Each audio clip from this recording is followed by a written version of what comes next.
Hello and welcome to GPTV on Tuesday the 26th of June. My name's Philip Kingston. And I'm Gary Peer. And Gary, on the 26th of June it means we've got 4 days till the end of the financial year. Yep. So in 4 days' time we'll be doing the calculations as to how our year was. Yep. How do you reckon it's been? Well, it's been okay. It's been okay. For all of the gloom and doom that's been talked about out there, I reckon it's been an okay year. Certainly not what it was when things were a little easier, but that's real estate. Do you know what that is, real estate, Gary? But you know, when you look at the market, I think today we're going to drill down into the market and actually determine whether the market's good, bad or indifferent. My personal view is the market's actually okay. Well, we had a good weekend. I mean, that clearance rate, 75%, 12 of 16, that's as good as it would be in any market. Against an industry average yet again of 56%. And this is why I want to drill down on the market today, Gary, because I think our agency is a really good barometer of the marketplace. Because some agents will say, oh, I had 100% success rate or I had 80% success rate, but they might have only had 2, 3 or 4 auctions. Well, you did that a couple of weeks ago. Every weekend we tend to run with anywhere between 10 and 20 auctions. So I think as an agency operating in the inner suburbs, we are actually a really good barometer, because whether if we're selling 50%, 70% or 100%, we're actually doing it from volume. And I think that that's what I'd like our viewers to understand, that we had a 75% clearance rate, but it was from 16 auctions, which means we sold 12 out of 16 against an industry average of 56%. So I think I'm happy to call this a very even market. Sure, we'd love to be doing more volume. Sure, we'd love to have more fantastic auctions. But I think that the market is performing quite well. And interestingly, Gary, we had a lot of auctions on the weekend which had multiple bidders. And I'm not talking about 2 or 3, but there was an auction in KEERON Street, which you did, Gary. I did do that one. And I believe you did it pretty well. Not too bad, if I don't mind saying. 5 bidders. 5 bidders there, yes, KEERON Street, a really very, very popular townhouse that we auctioned there. On the weekend, we had a reserve of $850 and we sold it for $957, 5 bidders. So that was one of 2 that I did. That was on Saturday and on Sunday. $100,000 odd over the reserve It is. price. It was an absolute thumper, and Adam, Joski and Joel Sir did a great job in the handling agents there. And another one I did on Sunday, Phil, was in Hawthorn Road.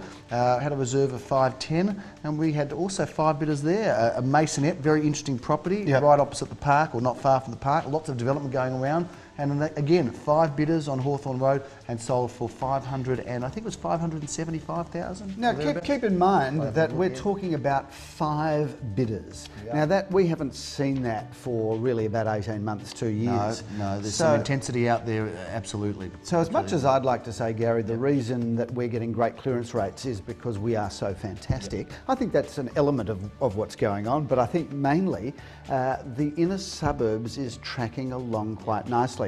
But before we talk more about the auction clearance rates, Gary, let's talk about where we're coming from today. Number 2B, Tara Grove, right in the heart of Carnegie. And for those of you that don't understand what's going on in Melbourne real estate, Carnegie has become one of Melbourne's choicest suburbs. And we're sitting in the most unbelievable property, because this is a builder's own home. 4 bedrooms, 3 bathrooms, 2 incredible entertaining areas, a swimming pool, a cabana, a basement garage for 2 cars, complete with a turning circle, gymnasium. I think this is the future of Melbourne real estate. As the inner suburban area land keeps getting more and more expensive, builders like our owner client here have created a house-sized space basically on half a parcel of land. I've got to tell you, as I look around here, this is just magnificent living. It could well be Carnegie's best unit, Phil. Yeah, I think it's so. certainly up there, and this suburb has really come a long way, and we're enjoying selling here. We've had some great results, but I like what's going on around it. There's cafes popping up all around. It's always been good, but it was kind of seen years ago as a bit of an old suburb. Now it's a very, very much happening suburb. Lots of young people, young families moving in, some great parks around, easy access to some wonderful shops. And this one is a real beauty. We're looking forward to auctioning this one. We've only just started it this weekend, Phil. We've got another 3 weeks of campaigning, but this is one well worthwhile having a look at. 2B Tara Grove, our feature property of the week. We look forward to seeing you here. We featured last week on GPTV a couple of other properties, Phil. One of them was in Malonga Court. You did that auction, but with all of your boasting and big talking, I noticed, Mr. Big Shot, you didn't do much there in terms of selling it. Well, we've got an offer on the table at the moment. Negotiations are underway. This is a sensational property, so if you haven't seen it yet, I suggest you do. Number 6 Malonga Court, just runs off Kooyong Road near the intersection of Dandenong Road.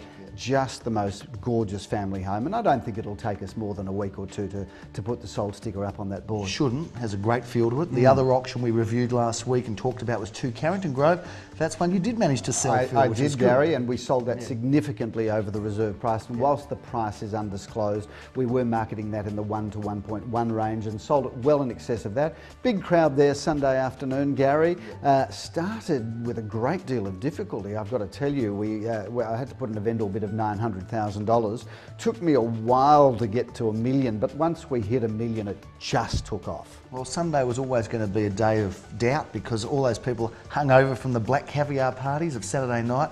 Pretty exciting.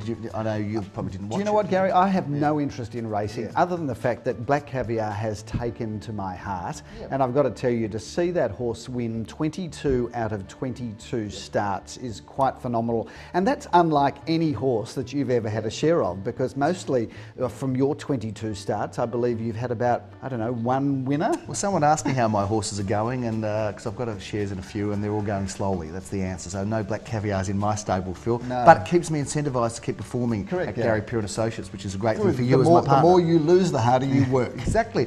Talking about things that have been going on at Gary Peer & Associates, there's something that we reviewed a while ago, and some people have been asking me, you know, because people watch the show and they've got queries, and they ask me, someone asked me about the treehouse in Oron Grove. Ah, yes, Orange Grove, Gary. Yes. Orange Grove, Balaclava, or St Kilda East, call it what you will. We auctioned that. It took us another, I think, 4 to 5 weeks of open for inspections, but we did sell it, Gary, 10 days ago, and the sold sticker did go up on the board, and we got a fair price for it. And I've got to tell you, that was a house that really I thought was just incredible. Yeah, but it lingered on longer than I thought it would because it really had a beautiful feel, and I think the people that bought it got themselves a wonderful property. It was a very unique home, and it's good to have it sold and under our belt. One of the properties that I want to talk about this week, Phil, is one of the ones we didn't sell on the weekend, and I know it's probably unusual because we like to talk about, you know, all the that's how on the ball we are at GPTV. We're happy to talk about our wins, but we're also happy to review the things that didn't sell, which really does make us an unusual agency, Gary, because most agents just want to boast about what they've done. Exactly. Well, you've done a bit of that. Yeah, well, weird and spooky, aren't we? There's property in Anderson Street we passed in on the weekend. I think that's a really good buy. It's a beautiful 3 bedrooms, totally renovated from head to toe. Gorgeous kitchen, gorgeous bathroom, really good block, beautifully well maintained building. And we've got an asking price there of $595. And if you think about it, we can go to one of the brand new developments where the apartments are 30% less in size, and they're asking there in the high $600,000 to mid $700,000 range. So I think that's a really, really good buy, whether you're an owner, occupier or an investor, Gary. Yeah, absolutely. This weekend we've got some auctions. I say auctions because we've got 2 of them in NEERIM Road, Phil. We do, Gary. 2 single-storey villas. Apparently they've attracted a lot of interest, so I'd welcome anybody that hasn't been to an auction in recent times. Come along, as Gary's about to tell me the date and the time in NEERIM Road and the exact address. On Saturday, Phil, it's on the screen now. It's on Saturday at 3:30. That's 2 at 192 NEERIM Road, Carnegie. And unit number 3 is going straight after that. Yep, come along and have a look at an auction if you haven't been to one in recent times, and bring your checkbook, because these would make a great place as to either live or a tremendous investment. And they're affordable, Phil. They're in that sort of 400s something range, which is pretty affordable for Carnegie, a great suburb, as we are witnessing, sitting right here at 2B Tara Grove. So we're looking forward to next week on GPTV because we're featuring somebody special next week, our salesperson of the month. We're talking a little bit about the market, and we've got some great chapters coming up. One of those, Phil, is how to buy an investment property. Are we doing that? We are. Yeah, how to buy an investment property? Yeah, well, I think that's a tremendous thing to do on GPTV, because we have a very big property management section. It's a very important part of our business, and great to be able to share some words of wisdom, call it what you will, pearls, to let people know what the whys and wherefores, the do's and the don'ts in investment property. So that's going to be great. We're looking forward to seeing you next week. I'm Gary Peer. Welcome to GPTV, this late June edition. We look forward to seeing you in July next week. Signing off, have a great week. See you next financial year. I'm Philip Kingston. Have a great week. Bye for now.